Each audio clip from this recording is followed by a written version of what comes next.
flow control in data link layer. So what do you mean by the flow control in data link layer?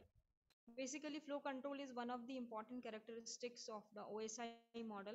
In OSI model, as you know that 7 layers are there, but if you want to do some flow related task or data encryption or decryption related task, then you need a layer which can handle all these. So data link layer is one of the layer which is capable enough to handle the flow control related activities, that is the sender send at a speed on which the receiver can process and accept the data communication, because if the speed is mismatched, then your data will definitely get lost. So in order to control the thing, we need to apply some mechanism that can handle sender and the receiver speed at the same time. So what if the speed of hardware and the software of the sender and the receiver differs?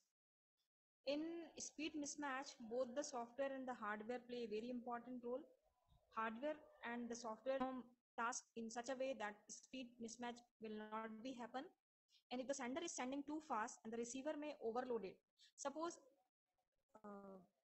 in flow control, the problem that can be worst when the sender and the receiver speed is mismatched. That's why data will get definitely lost.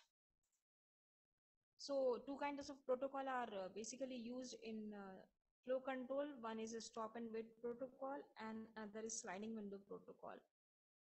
In a stop and wait protocol, this flow control mechanism forces the sender, after transmitting a data frame, to stop and wait until the acknowledgement of the data frame sent is received.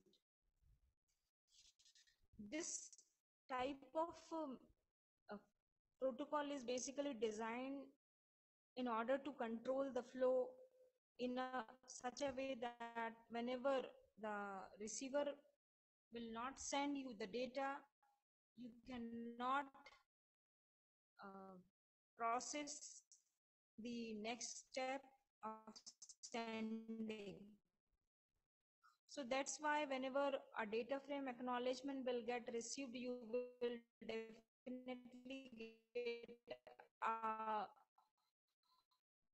acknowledgement, and after getting the acknowledgement, you are able to, or that machine is able to send the another one.